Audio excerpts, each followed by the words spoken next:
بین الاقوامی اسلامی یونیورسٹی اسلام آباد کے ڈائریکٹر ملک معراج خالد تھے، وائس چانسلر ہی کہہ لیجئے۔ میں بین الاقوامی اسلامی یونیورسٹی میں ایم اے انگریزی کے دوسرے سیمسٹر کا طالب علم تھا۔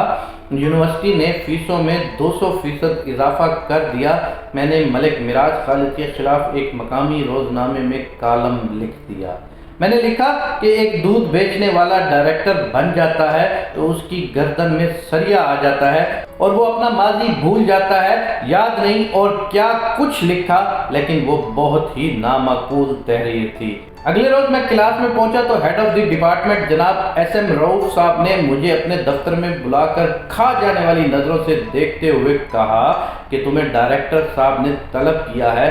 مجھے خوب یاد ہے جب میں ان کے کمرے سے نکل کر جا رہا تھا تو انہوں نے غصے سے کہا، gentleman go and face the music. خیر، میں ڈائریکٹر آفس کی جانب چل پڑا اور راستے میں یہی سوچتا رہا کہ یہ تو طے ہے آج یونیورسٹی میں میرا آخری دن ہے، لیکن سوال یہ ہے کہ آج یونیورسٹی سے نکالا جاؤں گا تو گھر والوں سے کیا بہانہ بناؤں گا کہ کیوں نکالا گیا۔ وہاں پہنچا تو ڈائریکٹر کے پی ایس اسماعیل صاحب کو بتایا میرا نام آصف محمود ہے، مجھے ڈائریکٹر صاحب نے بلایا ہے۔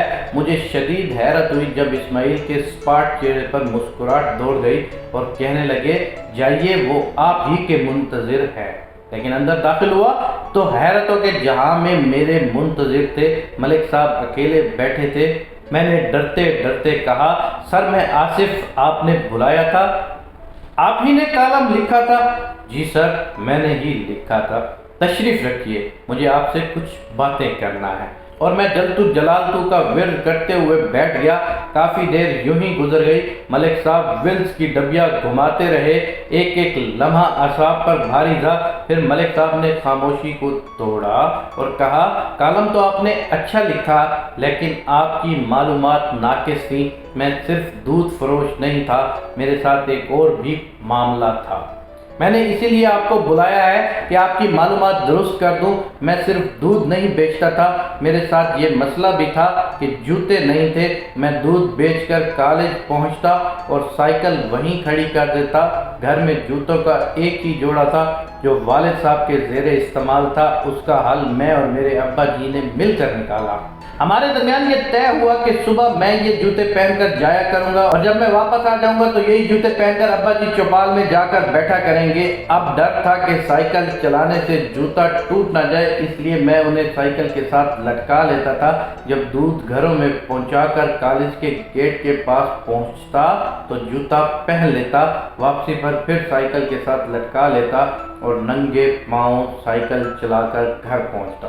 ملک صاحب پھر خاموش ہو گئے۔ یہ دورانیہ خاصا طویل رہا، پھر مسکرائے اور کہنے لگے، سریے والی بات تم نے ٹھیک کہی، واقعی اللہ نے دودھ فروش کو نوازا تو اس کی گردن میں سریا آ گیا۔ بار بار دہراتے رہے، اللہ نے دودھ فروش کو نوازا لیکن اس کی گردن میں سریا آ گیا۔ پھر اسماعیل کو بلایا اور پوچھا کہ کیا قواعد و ضوابط کے مطابق میں فیس میں کیا گیا یہ اضافہ واپس لے سکتا ہوں؟ اسماعیل نے کہا، سر ڈائریکٹر کے اختیار میں نہیں ہے۔ کہنے لگے، اختیار میں تو نہیں ہے، لیکن اگر میں نوٹیفیکیشن جاری کر دوں تو پھر؟ اسماعیل کہنے لگے، سر آپ نوٹیفیکیشن جاری کر دیں تو ظاہر ہے اس پر عمل ہوگا۔ ملک صاحب نے کہا، جلدی سے نوٹیفیکیشن بنا لاؤ، فیسوں میں اضافہ نہیں ہوگا۔ میں کمرے سے باہر نکلا تو اس حکم نامے کی کاپی میرے ساتھ تھی، دل البتہ وہیں چھوڑ آیا تھا۔ ڈپارٹمنٹ پہنچا تو ایس ایم رؤف صاحب نے پوچھا، ہاں کیا ہوا؟ میں نے نوٹیفیکیشن آگے رکھ دیا۔ سر یہ ہوا۔ رؤف صاحب کی آنکھوں میں جو حیرت تھی مجھے آج بھی یاد ہے۔ آج اگر کوئی مجھ سے پوچھے وائس چانسلر کیسا ہونا چاہیے تو میں کہوں گا اسے ملک معراج خالد مرحوم جیسا ہونا چاہیے۔ آپ ملک کے اعلیٰ ترین عہدے پر فائز رہے، جب انتقال ہوا ایک کرائے کے مکان میں رہتے تھے۔ اللہ تعالیٰ آپ کو جنت الفردوس میں اعلیٰ مقام عطا فرمائے، اور خداوند کریم سے میں اور آپ سب مل کر یہ دعا کرتے ہیں کہ ہماری تمام یونیورسٹیوں کے چانسلر یا وائس چانسلر اسی طبیعت اور اسی نیت کے ہونے چاہیے۔